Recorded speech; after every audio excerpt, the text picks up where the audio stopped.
Elle crie, oui, elle attend l'intervention de qui? Oui? L'intervention ou la révélation, la manifestation des fils. On dit dans quel état? Avec un ardent désir. C'est-à-dire que la création est dans l'attente. Donc, quand on parle de la création, qu'est-ce qui est compris? Tout, la terre. Donc, la terre aussi a un désir. La terre a un souhait. La terre a un sentiment. La terre est prompte. Est-ce que vous comprenez? Amen. Ah, chrétien, si vous pouvez comprendre ce que je suis en train de vous dire. C'est qu'on dit ici, la création attend avec un ardent désir. Dans quel état es-tu? Dans quel état attends-tu de Dieu quelque chose?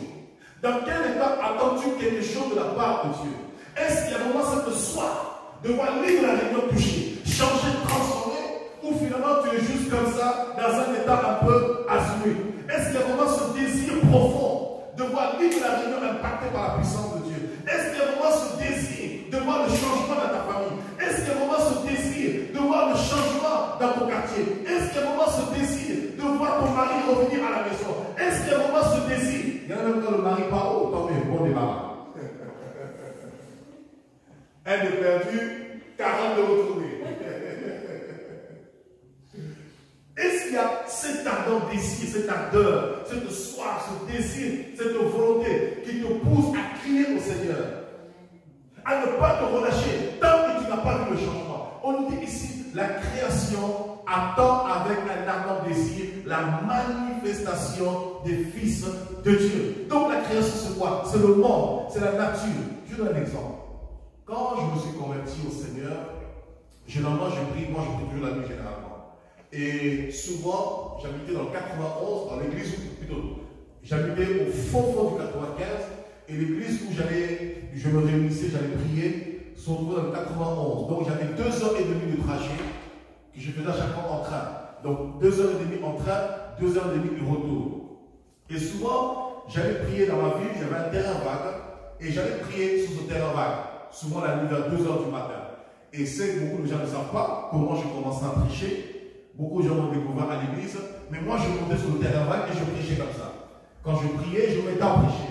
Oui, le ciel, réponds-toi, la lune, réponds-toi, le soleil, réponds-toi. Je parlais aux arbres. Et je dis, les arbres, répondez-vous. Et une fois, je suis tombé sur un verset dans Ésaïe qui dit, les arbres battent des mains pour acclamer Dieu. Et je me suis rendu compte finalement, en fait, je n'étais pas fou dans ce que je disais. Je n'avais pas une base biblique. Mais quand j'étais sur ce terrain vague, je parlais à la nature, je parlais à la création. Écoutez la parole de Dieu, répandez-vous, suivez Dieu, adorez Dieu. Pour ceux qui pouvaient me regarder, éventuellement, pouvaient se dire, mais ce jeune homme est fou, est totalement timbré, taré, mais qu'est-ce qui lui arrive? Voyez un peu, je parlais à la création, à la nature, parce que même la nature reconnaît que Dieu est son créateur. Écoutez, dans Ésaïe 1, on dit, dans Ésaïe 1, verset 6, on nous dit, l'âne connaît son maître, le bœuf connaît son possesseur. Mais Israël, l'homme ne connaît pas son maître. Si les animaux même arrivent à reconnaître Dieu comme étant leur maître, pourquoi? C'est parce que dans chaque œuvre de la création, Dieu a mis son empreinte. Amen. Et chaque personne reconnaît qui est son maître. Monsieur Peugeot a mis son empreinte dans Peugeot. Monsieur Mercedes a mis son empreinte dans Mercedes. Monsieur Toyota a mis son empreinte dans Toyota. Quand vous regardez le monsieur, vous regardez la voiture, vous reconnaissez le concepteur. Est-ce que vous comprenez? Et ici, même la création reconnaît que Dieu est son créateur. Et dans Genèse 1, face à cette crise, la terre, elle s'est rendue compte qu'il s'est passé quelque chose, qu'elle a été déformée, qu'elle ne fonctionne plus normalement, que son fonctionnement a été, comment ça s'appelle, a connu un dysfonctionnement, a connu une anomalie. Qu'est-ce que la terre a fait? Elle a crié au Seigneur.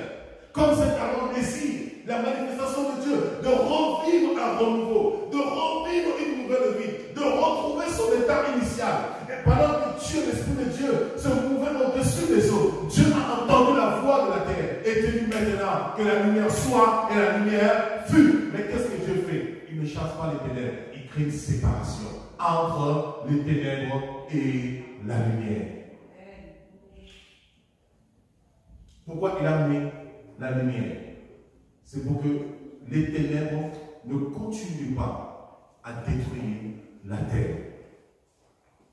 Quand on parle de la crise, je vais vous donner une définition de la crise. Alléluia. Qu'est-ce que c'est la crise? La crise est une manifestation brutale d'une maladie. La crise est une manifestation brutale d'une maladie ou une aggravation brusque d'un état chronique. Donc la crise est une manifestation brutale d'une maladie ou une aggravation brusque d'un état chronique.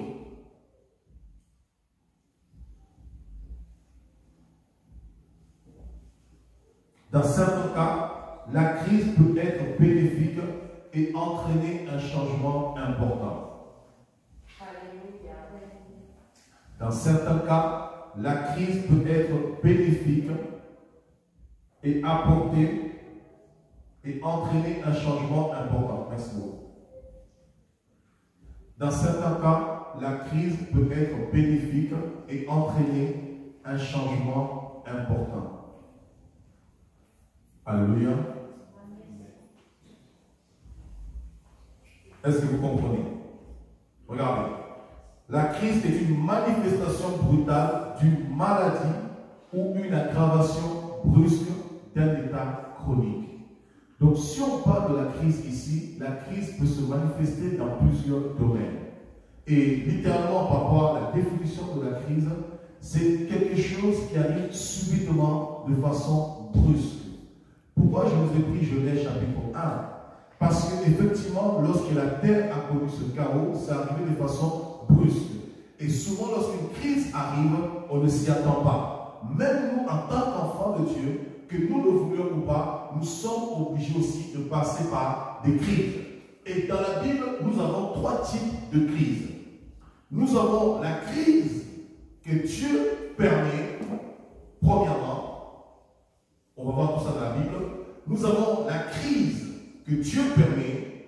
Nous avons la crise due au diable, que le diable crée. Et nous avons la crise conséquence de nos actes. C'est-à-dire nous, les êtres humains directement, ou enfants de Dieu. Vous avez la crise qui vient de Dieu, que Dieu provoque lui-même. Vous avez la crise qui vient du diable, que le diable provoque. Et vous avez la crise qui vient de l'homme due aux conséquences ou des actes de l'homme. Puisque la Bible déclare ce qu'un homme aura semé, c'est ce qu'il moissonnera. Alléluia. Amen. Donc, voici que la crise, c'est un état, une manifestation brusque d'une maladie. Quand je parle d'une maladie, bien sûr, on ne définit pas une maladie, mais ça peut être autre chose. Voyez un peu. Donc, c'est quelque chose, en fait, qui arrive brusquement, d'une manière inopinée, on ne s'y attend pas forcément, on ne s'y attendait pas, qui arrive totalement et qui nous surprend. Alléluia. Et qui peut se manifester dans un domaine, voyez, et qui peut perdurer aussi dans le temps. Et en tant qu'enfant de Dieu, il est important de comprendre que nous aussi, en tant qu'enfants de Dieu, nous pouvons aussi passer par les crises. Telles que le monde, la crise que le monde est en train de connaître, nous, enfants de Dieu aussi, nous sommes affectés d'une manière directe, indirecte par cette crise. Mais être affecté par une crise ne veut pas dire que la crise te tuera. Être affecté par une crise, qu'elle vient de Dieu, qu'elle vient du diable ou de toi-même, cela ne veut pas dire que la crise t'empêchera d'être ce que Dieu veut que tu sois. Le plus important, c'est qu'est-ce que tu vas en tirer. Amen. Le plus important, qu'est-ce que tu en tires de la crise, de la situation. Le plus important, qu'est-ce que la crise t'enseigne. Le plus important, qu'est-ce que tu reçois. Quelle expérience tu te forges de la situation dans laquelle tu es. Amen. Écoutez très bien. Ici, on voit la première crise ici, qui n'est rien que la conséquence de la manifestation de Satan sur la terre. Lorsque Satan arrive sur la terre, la première conséquence, ça crée un bohu, ça crée un chaos total sur la terre. Mais regardez l'état de la terre. La terre a crié à Dieu, et Dieu dans son amour a suscité la lumière. Dieu dans son amour a créé une séparation entre Satan et la création, entre Satan et la terre. Dieu a créé une séparation pour manifester ses œuvres. Donc je veux dire par là, il y a des crises qui surviennent dans nos vies, qui viennent du diable.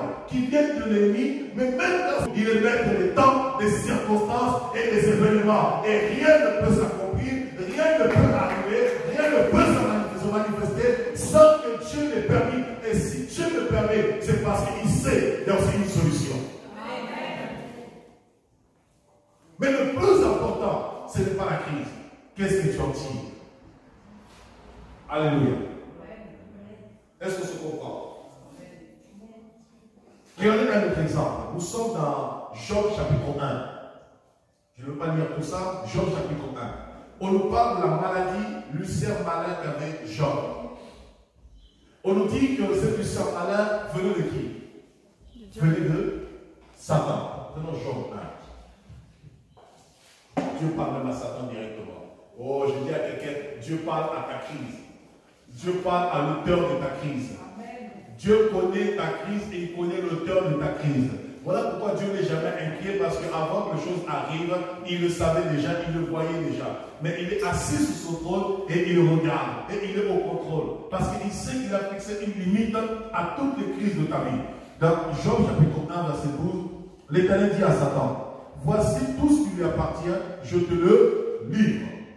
Seulement, ne porte pas la main sur lui, et Satan se retira de devant la face de l'Éternel. Verset chapitre 2 maintenant, au verset 6. L'Éternel dit à Satan, voici, je te le livre. Seulement épargne sa vie,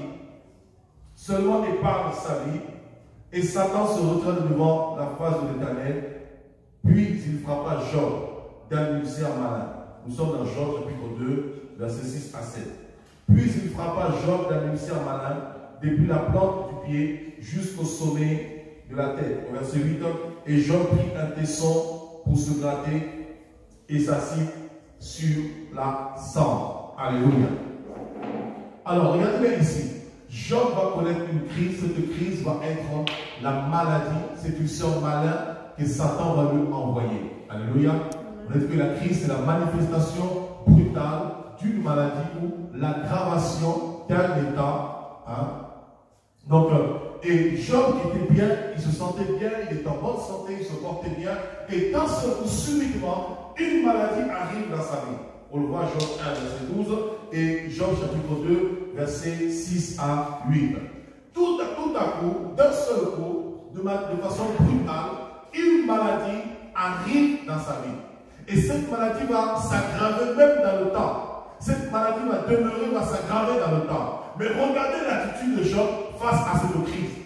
Job aurait pu se plaindre. Job aurait pu arrêter d'aller à l'église. Job aurait pu arrêter de prier Dieu. D'ailleurs, regardez bien sa femme.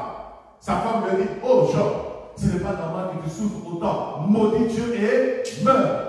Vous avez déjà vu ça ou pas? Vous avez déjà vu ça? Regardez. C'est quoi il est important pour vous qui vous mariez en tant que chrétien? Il faut se marier avec des femmes sages, des femmes bâties dans la parole de Dieu. C'est très important. Et les femmes aussi qui se marient, c'est important de se marier avec des hommes chrétiens bâtis dans la parole de Dieu. Ça vous permet d'avoir un équilibre, de servir le Seigneur et d'être un soutien pour l'un et l'autre. Ça, c'est très fort, c'est très important. Si tu as une femme qui aime seulement les Maybelline, tu es mal barré. Parce que le jour où il n'y aura pas le rouge pétard, elle va te maudire en face. Bon, nous sommes où? Verset 9. Sa femme lui dit, tu demeures ferme dans ton... Tu demeures ferme dans ton... Oui, Job est intègre. Sa femme lui dit, tu demeures ferme dans ton intégrité, maudit Dieu et meurs. Elle envoie carrément son mari au suicide. Voyez un petit peu. Tout ça à cause des Maybelline. Parce qu'elle avait toute la joie, elle profitait des richesses de Job. Donc elle avait son salon de beauté, elle avait son coiffeuse, elle avait son maquillage, elle avait tout. Et là, ce jour-là, elle voyait tout son univers s'écrouler. Elle dit non, mon mari, là il n'y aura plus rien. De toute façon, je n'ai plus rien à perdre. Et là, je vais tout perdre puisque avec la maladie, tu ne pourras plus travailler, les médecins ne pourront plus te soigner, tout l'argent va être dilapidé dans la médecine, donc au final je n'ai plus rien. Écoute, on n'a plus rien à perdre, maudit Dieu, alors on a fait, c'est pas grave. Non, ça c'est pas sage. Job est resté intègre. Il est resté fidèle. Malgré cet état brusque, cette crise est survenue dans sa vie. Malgré que la crise s'est aggravée dans le temps, Job est resté ferme. Il est resté fidèle à Dieu. Mais regardez ce même Job. Ses amis sont venus le condamner, le fustiger. Job n'a pas baissé les bras. Job ne s'est pas dit non, à cause de ma souffrance, je ne veux plus continuer à servir Dieu. À cause de ma souffrance, je ne prierai plus Dieu. À cause de ma souffrance, je n'adorerai plus Dieu. À cause de ma souffrance, Job dira à sa femme même, insensé que tu es, c'est Dieu qui donne et c'est Dieu qui reprend. Tout nous vient de Dieu. Que j'ai pas, c'est Dieu qui permet, parce que dans tous les cas, mes forces à moi-même ne peuvent rien. Si je veux au travail, ce n'est pas mes muscles, ce n'est pas mon intelligence. Si je veux au travail, c'est le souffle de vie qui est en moi. Si Dieu enlève cela, je deviens aigu.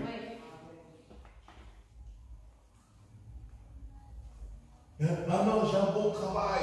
Ah, mon intelligence m'a donné du travail. Non, ce n'est pas ton intelligence qui m'a donné du travail. Si Dieu enlève le souffle qui est en toi, c'est fini. Et l'intelligence que tu as vient du souffle que tu as. Alléluia. Amen.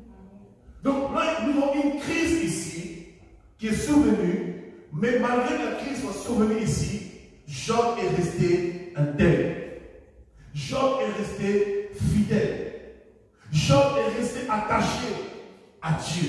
Alléluia. Amen. Nous avons une autre crise que nous voyons dans la Bible. Nous le voyons dans, comment dirais-je, Genèse chapitre 6. Bien que c'est la conséquence du mal sur la terre. Nous voyons dans Genèse chapitre 6, nous voyons le déluge. Mais la meilleure crise que j'aimerais plus aborder, c'est lorsque le Seigneur permet que les Philistins puissent justement se chamailler avec, comment ça s'appelle, les Juifs. À l'époque du juge en justice, à l'époque du juge Samson, Dieu va permettre particulièrement qu'ils puissent avoir une querelle et que les Philistins puissent tromper Samson pour créer justement une rivalité entre eux et les Israélites. Pourquoi? Parce que la Bible déclare que pendant 40 ans, les Philistins dominaient sur Israël. Israël était asservi aux Philistins. Israël payait un impôt aux Philistins. Et Dieu va créer à l'époque de Samson. D'ailleurs, Samson va naître spécialement pour libérer les enfants d'Israël. Tout comme Moïse est né pour libérer les Hébreux de l'Égypte. Et Samson va naître pour libérer Israël de la main des Philistins, de la servitude pendant 40 ans, de l'impôt qu'ils payaient. Alors Dieu trouve une stratégie pour pouvoir libérer les Philistins, plutôt Israël, de la main des Philistins. Il permet la naissance de Samson. Et il permet que Samson prenne en fait une femme cananéenne, une Philistine. Et lorsqu'il prend cette femme, Dieu permet que les Philistins puissent tromper Samson pour pouvoir créer une guerre entre Israël et les Philistins, afin que Samson manifeste sa puissance pour pouvoir dominer sur les Philistins et donner à Israël sa lettre de noblesse. C'était une crise que Dieu lui-même avait provoquée. C'était une guerre est une crise. C'est une guerre que Dieu avait provoquée. Mais Dieu, dans sa présence, il avait provoqué cette guerre pour donner la victoire à Israël. C'est vrai qu'il dit, c'est moi qui crée le combat. C'est moi qui crée. Tu peux relire cette information, Ésaïe 45, verset 7. Ésaïe 45, verset 7.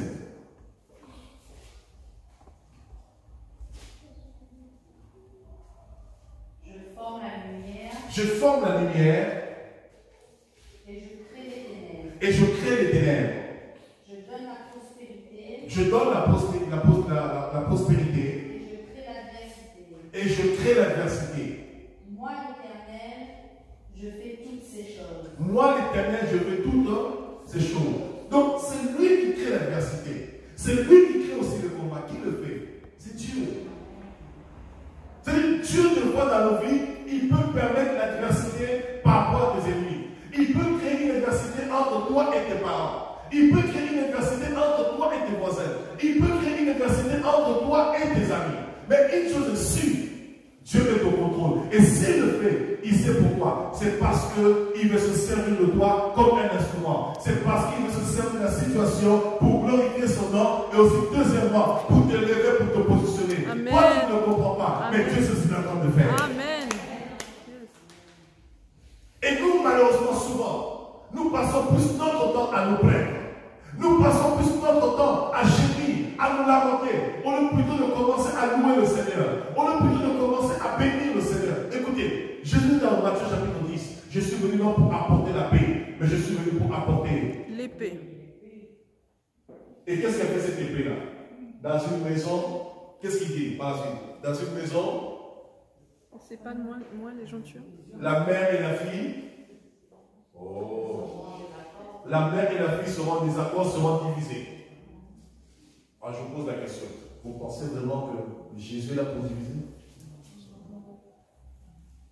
Séparer la lumière et les ténèbres. Vous pensez vraiment que Jésus est là pour diviser? Jésus est amour. Non. Quand il dit la mère et la fille seront divisées, c'est pour montrer en fait quand la lumière vient quelque part, la lumière crée une séparation. On a vu dans Genèse chapitre 1, verset 3, que la lumière soit, la lumière fut, et Dieu sépara la lumière avec les ténèbres. Dieu crée une séparation entre la lumière et les ténèbres pour pouvoir voir la différence entre ce que les ténèbres, c'est que la lumière. Mais même au sein même de ce ténèbre qui est dans ta famille, comme tu es la lumière, il se servira de toi. D'abord pour te distinguer, pour qu'on puisse voir la différence entre toi et les membres de ta famille. Et par-dessus tout, il se sert de ta position pour que maintenant tu amènes ta famille dans les ténèbres à ta lumière.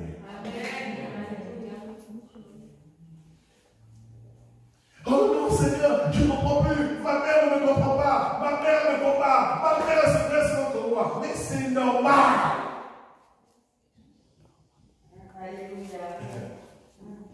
Je ne comprends plus. Mes amis ne me comprennent pas. C'est devenu problématique. À chaque fois qu'on discute, on se prend la tête, on se dispute. C'est pas possible. Mais c'est normal. Parce que vous n'avez plus la même vision. Vous n'avez plus la même pensée. Vous ne voyez plus les choses de la même manière. Quand vous étiez ensemble dans les ténèbres, vous avez la vision des ténèbres. Maintenant, il y a une différence, mais il faut qu'on voit la différence dans votre vision, dans votre conception. Le raisonnement des ténèbres sera ténébreux et le raisonnement de la lumière sera lumineux. Amen. Donc, ça commence à devenir électrique. Mais une chose est sûre, malgré cette relation électrique, en restant lumière, tu finiras par attirer les ténèbres à ta lumière et les ténèbres deviendront lumière. C'est pourquoi le roi David a dit dans le psaume 139, devant toi il n'y a point de ténèbres. Parce que devant toi les ténèbres sont lumière. Parce que devant Dieu, même s'il y a les ténèbres autant marquées par Dieu, la lumière a tellement envoyé les ténèbres vont se dissiper et les ténèbres deviendront lumière. Voilà, Ésaïe 9, verset 1, il est écrit, le peuple qui marchait dans les ténèbres voit une grande lumière, une lumière resplendissante, et il rend le peuple nombreux. Alléluia. Ce que tu as fait dans ta vie, personne ne peut te condamner. Parce que la Bible déclare, pour tous ceux qui vivent, il y a de l'espérance. Tant que tu vis, il y a de l'espérance. Tes erreurs n'annuleront pas le plan de Dieu pour ta vie. Ton péché n'annulera pas le plan de Dieu pour ta vie, à moins que toi-même tu rejettes Dieu volontairement. Mais si tu ne rejettes pas Dieu délibérément, tes péchés, tes erreurs n'annuleront pas le plan de Dieu, parce que tout ce que Dieu veut, ce n'est pas que le pécheur meure, mais que le pécheur se détourne de ce mauvaise voie afin qu'il vienne à moi et que je le guérisse.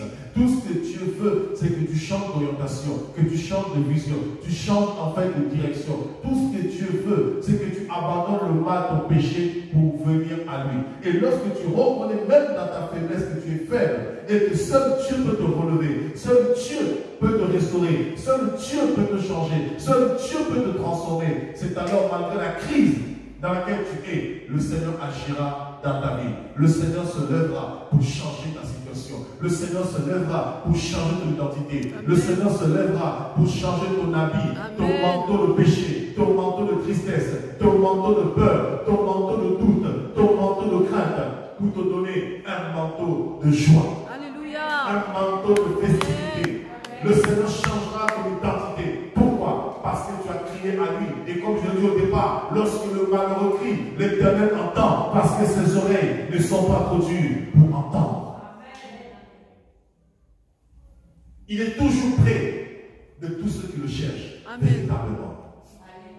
Et dans toutes ces crises, le Seigneur est toujours là. Maintenant, qu'est-ce qui va faire la différence dans toutes ces crises? C'est ton état. Comment tu es. Est-ce que la crise pour toi est une occasion de chute, comme la femme de Job, pour dire à Job, maudis Dieu et meurs? Est-ce que la crise est une occasion de chute pour toi, pour t'encourager à ne plus prier? Est-ce que la crise est une fatalité pour toi? Est-ce que la crise va te pousser à t'éloigner de Dieu? Ou plutôt la crise va te pousser encore davantage à chercher Dieu? Amen. Regardez la définition que je vous donne de la crise. Regardez la deuxième partie. C'est ce que j'aime, c'est le meilleur. Regardez ce qu'on dit ici. Dans certains cas, la crise peut être bénéfique et entraîner un changement important. Dans certains cas, la crise peut être bénéfique. Voilà, je vais te raconter une bonne nouvelle. Quand vous regardez l'histoire de la Bible, à chaque fois que Dieu veut parler à son peuple, à chaque fois que Dieu veut interpeller son peuple, le Seigneur crée toujours une crise. À chaque fois que Dieu veut interpeller son peuple et que son peuple ne revient pas à lui et que son peuple ne comprend pas, regardez l'histoire d'Israël. À chaque fois que Israël péchait, pour ramener Israël à lui, Dieu soumettait Israël aux nations étrangères. Dieu se servait des nations étrangères pour fustiger Israël, pour amener Israël à la repentance, et par la souffrance, ça les poussait à rechercher le Dieu d'Israël. Ça les poussait à rechercher Dieu. Et je vais vous choquer, le monde fonctionne de la même manière. Dans le monde, c'est par les crises que le monde a évolué. C'est par les guerres, c'est par les crises que le monde a changé. C'est par les crises que la science s'est développée. C'est par les crises que le monde a évolué sur le plan scientifique, sur le plan médical, sur le plan sociologique, social, sur tous les plans, sur le plan intellectuel. C'est par les crises que les hommes ont réfléchi à un monde meilleur. C'est par les crises que les hommes ont réfléchi comment bâtir un nouveau monde. C'est par les crises que les hommes ont réfléchi comment est-ce que nous pouvons évoluer, comment est-ce que nous pouvons faire telle chose. Rappelez-vous, la première tour dont le sommet touchait le ciel est venue en post-crise. La première tour, le premier bâtiment dont le sommet touchait le ciel, c'était la tour de Babel. Et la Bible dans Genèse 11, les hommes ont créé la tour de Babel dont le sommet touchait le ciel. Pourquoi? Ils se sont rappelés du déluge. Pour ne pas que le déluge revienne à nouveau. Et pour ne pas que s'il y a le déluge, que les hommes soient totalement submergés, noyés dans l'eau, on les a créé une tour dont le sommet toucherait le ciel pour se protéger. Pourquoi ils ont fait cela? Parce qu'ils ont réfléchi à la crise précédente. Ils ont réfléchi au déluge lorsque l'humanité entière a succombé dans l'eau. Donc la crise, dans certains cas, peut être bénéfique. Mais la crise est bénéfique pour toi lorsque tu en tires des bonnes leçons. Amen. Même dans le monde, les guerres, même si elles sont malsaines, les guerres permettent à la vente des armes. Les guerres permettent à faire des affaires. Les crises permettent à faire des affaires. Les crises permettent des opportunités. Et ça, si le monde arrive à le comprendre, à combien de forte raison, nous les chrétiens. Si le monde arrive à saisir cela, ne sois pas perturbé par l'écran. Si le monde arrive à saisir cela, si le monde arrive à comprendre cela, à combien de forte raison, nous les chrétiens. Je veux dire à quelqu'un ce matin, le plus important dans ta vie, ce n'est pas la crise que tu traverses. Le plus important dans ta vie, ce n'est pas les épreuves par lesquelles tu passes. Amen. Le plus important dans ta vie, ce n'est pas le coronavirus. Parce que les chrétiens trouvent toutes sortes d'excuses pour pouvoir trouver des prétextes pour ne pas adorer Dieu et servir Dieu. Mais ils ne trouveront jamais des excuses pour ne pas aller au supermarché. Ils ne trouveront jamais des excuses pour ne pas aller faire des courses. Ils ne trouveront jamais des excuses pour ne pas aller au travail. Mais pour adorer Dieu. Ils respecteront les mesures du jeûne plus que les païens eux-mêmes. Ah, Seigneur. Ils deviennent plus hygiéniques que les médecins. Alléluia. Amen. La crise ne t'empêchera pas d'être ce que tu dois être, à condition que tu réalises que Dieu est dans la crise. Dieu est maître de la crise. Quelle que soit la crise que tu traverses, Dieu est au contrôle. Lorsque tu arrives à comprendre cela, tu ne baisseras jamais les bras. Quelles que soient les difficultés par lesquelles tu passes, au contraire, tu te serviras de la crise comme une opportunité pour chercher encore davantage Dieu. Là où tout le monde a peur, là où tout le monde dit c'est impossible, c'est là où tu vas te lever pour dire, Seigneur, donne-moi la force de croire, afin que ceux qui ne croient pas, par ma vie, qu'ils puissent croire que cela est possible. Là où tout le monde doute, par ma vie, qu'ils puissent croire que tu es Dieu. Là où tout le monde dit qu'on n'y arrivera pas, par moi, que les gens puissent croire, avec Dieu, tout est possible. Quand on dit tout est possible avec Dieu, dans le tout là c'est tout. Et souvent les chrétiens ils emploient des mots, mais ils ne comprennent pas le sens. Souvent quand on chante dans les églises, il y a cette chanson qu'on chantait souvent, chrétien jusqu'à la mort. Qui connaît cette chanson? Chrétien jusqu'à la mort, chrétien jusqu'à la mort, je serai chrétien jusqu'à la mort.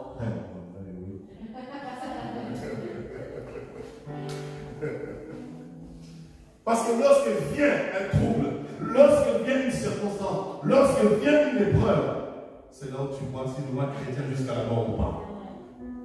Alléluia. Le problème n'est pas la crise. Le problème est comment tu es face à la crise. Comment te comportes-tu face à la crise? Quelle est ton attitude face à la crise? Est-ce que la crise pour toi est une fatalité? Regardez Samson. Samson sont tous liés par les Philistins. Il est à 2 mois de mourir. Samson est lié. Samson, on a crevé les yeux. Il a perdu la vision. Il a perdu ses cheveux. Il a perdu l'onction. Il a perdu la force. Les cheveux symbolisaient la force, l'onction. Les yeux symbolisaient la vision. L'œil prophétique. On lui a lié les mains. L'action. Tout le mouvement. Mais malgré cela, Samson dit, Seigneur, je sais que je vais mourir. Mais s'il te plaît, tu m'as fait naître pour vaincre les Philistins. Alors laisse que même ma mort témoigne que tu es Dieu. Alléluia. Laisse aussi que même ma mort. Oh, je veux dire à quelqu'un. Ce que j'aime ce chant. Même dans le tombeau, Jésus est Seigneur. Même dans le tombeau. Vous connaissez moi. J'entends ce chant. Même dans la crise, Jésus est Seigneur. Même dans la crise, Jésus est Seigneur. Même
la mort et de séjour des morts.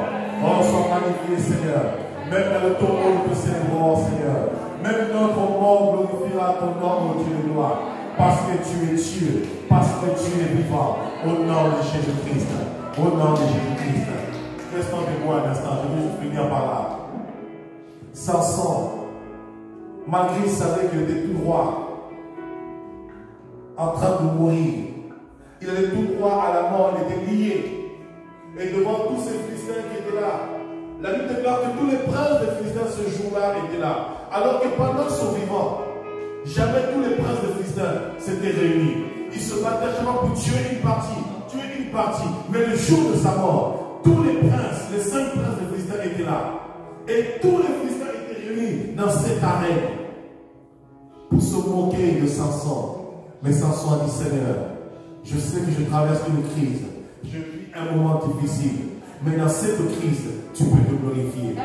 Dans cette crise, tu m'as créé, tu m'as mis au monde pour vaincre les ennemis de ton peuple Israël. Alors, serre-toi de ma mort pour combattre les Philistins. La Bible déclare, Dieu s'est souvenu de Samson. Il lui a donné encore une dernière force.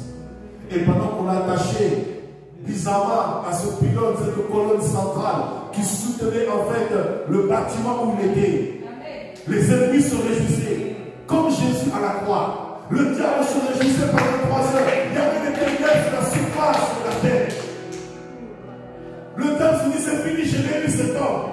Je l'ai crucifié. Mais ce qu'il ne savait pas, c'était une porte ouverte pour que Jésus aille sur terre, aille chercher les morts, aille chercher Abraham, aille chercher Isaac, aille chercher Moïse, aille chercher Salomon, aille chercher David, et par-dessus tout, aille chercher ta vie. Et Samson dit, ok, Seigneur.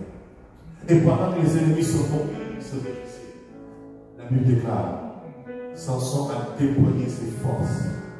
Il a tiré la colonne sur laquelle il était attaché. Et le bâtiment est tombé. Et la Bible dit, ce jour-là, Samson a tué plus de Philistins que pendant tout le temps de son existence.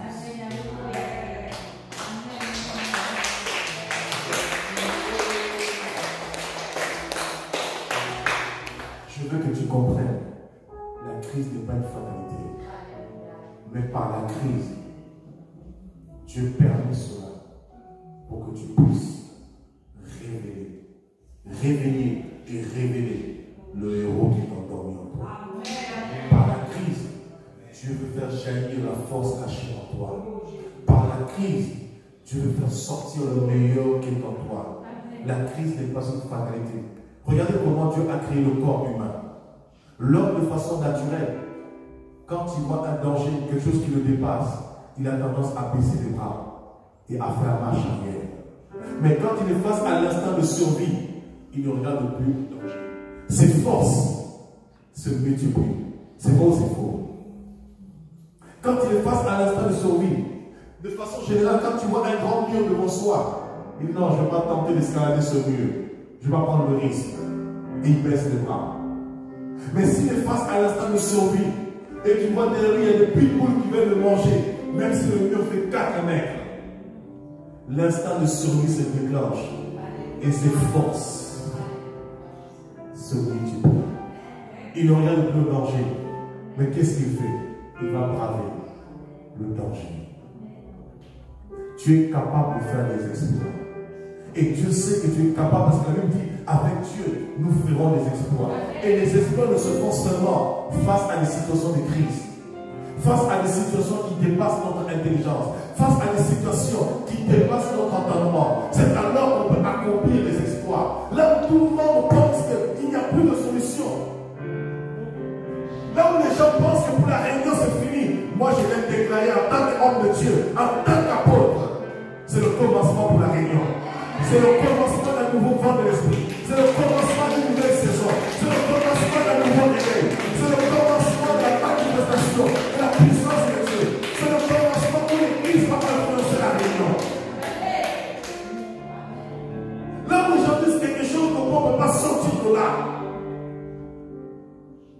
Dieu se sert de la situation pour que toi tu puisses dire, ici, quelque chose de bon peut sortir de moi. Même si j'ai 70 ans, Caleb avec 80 ans, alors j'ai encore 10 ans de marche, j'ai encore de la force, je ne mourrai pas, je vivrai, et non seulement je vivrai, mais je raconterai.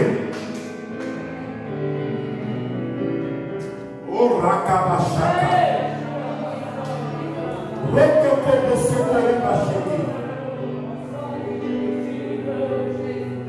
Oh Dieu.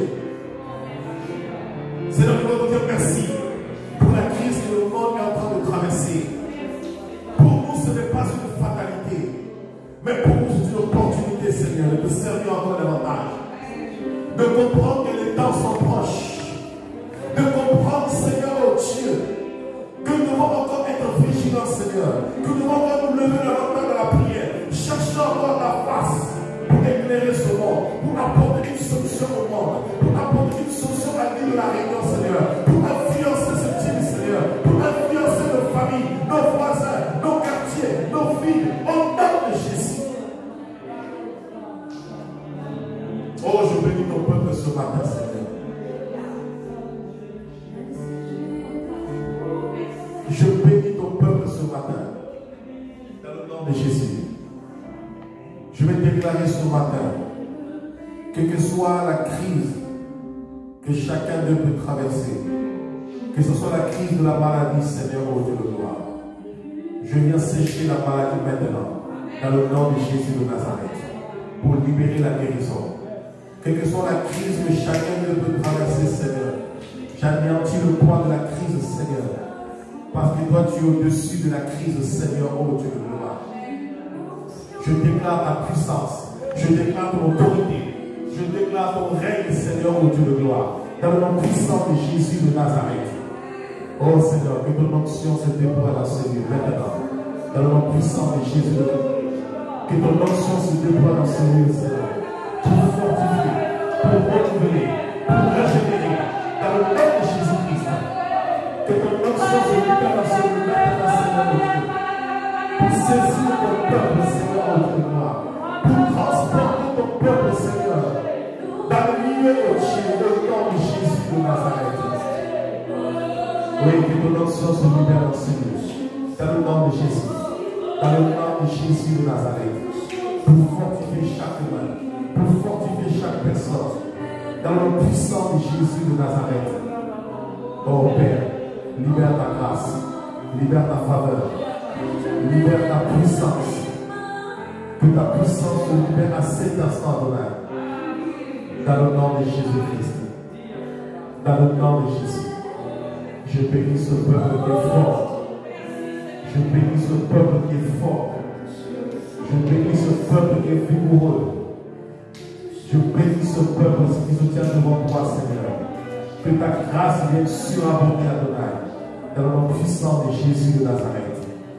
J'anéantis le poids de la maladie, Seigneur. Et je brise toute attaque contre leur vie, Seigneur. Dans le nom puissant de Jésus de Nazareth, ô Dieu de gloire. Que leurs ennemis soient tes ennemis, Seigneur, ô Dieu de gloire. Dans le nom puissant de Jésus de Nazareth, Seigneur, ô Dieu de gloire. Lève-toi dans leur vie, Seigneur, Adonai, ô Dieu. Que ce matin, leur force soit multipliée, Seigneur. Que leur foi soit fortifiée, Seigneur, ô Dieu de gloire. Que leur ferveur soit renouvelée, Seigneur, ô Dieu. Au nom puissant de Jésus de Nazareth. Qu'ils soient affermis ce matin, Seigneur, Adonai. Au nom de Jésus. Oh Père, merci pour ta grâce. Merci pour ta puissance. Merci pour ta main qui agit. Ta main qui opère. Dans le nom puissant de Jésus de Nazareth. Malgré les problèmes, malgré les soucis, malgré les difficultés, rien ne les empêchera de me servir. Rien ne les empêchera de t'adorer. Rien ne les empêchera de te suivre. Rien ne les empêchera de marcher avec toi. Rien ne les empêchera, Seigneur, ô Dieu de gloire, d'accomplir ta volonté, Seigneur. Parce que au milieu de la crise, tu es là, Seigneur, ô Dieu de gloire. Oui, Seigneur, et quand tu t'élèves, tes ennemis se dispersent. Au nom puissant de Jésus de Nazareth. Oh, sois béni, Seigneur, sois magnifié, sois élevé, sois exalté, Seigneur, au Dieu de gloire. Au nom de Jésus de Nazareth. Au nom de Jésus. Le feu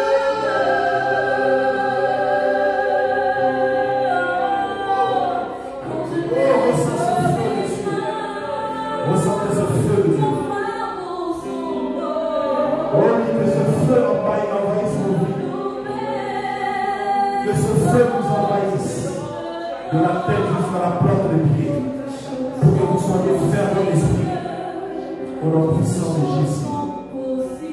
Oui, toutes choses sont possibles. Tout est possible au nom de Jésus. Au nom de Jésus. Au nom de Jésus.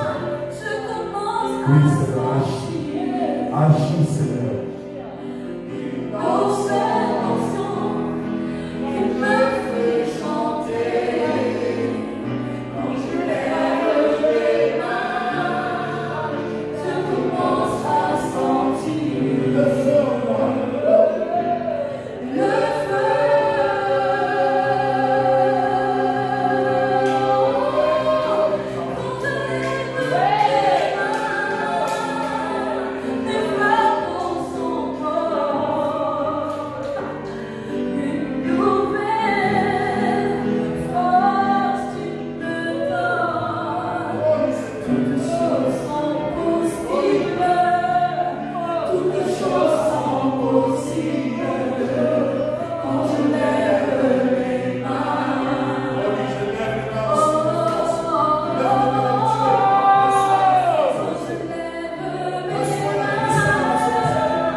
Reçois cette onction de Dieu dans le nom puissant de Jésus-Christ.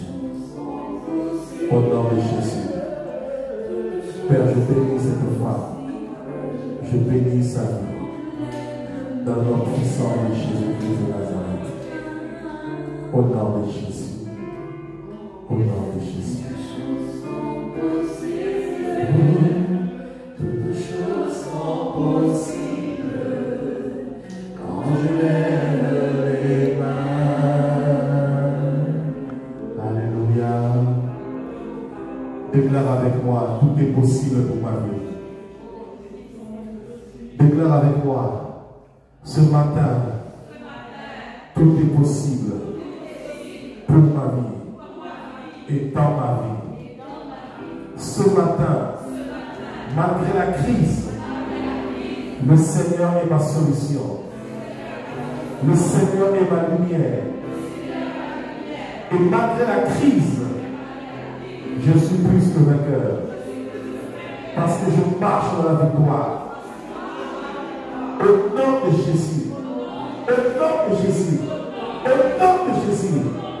Amen. Acclame Dieu pour ta vie au nom de Jésus.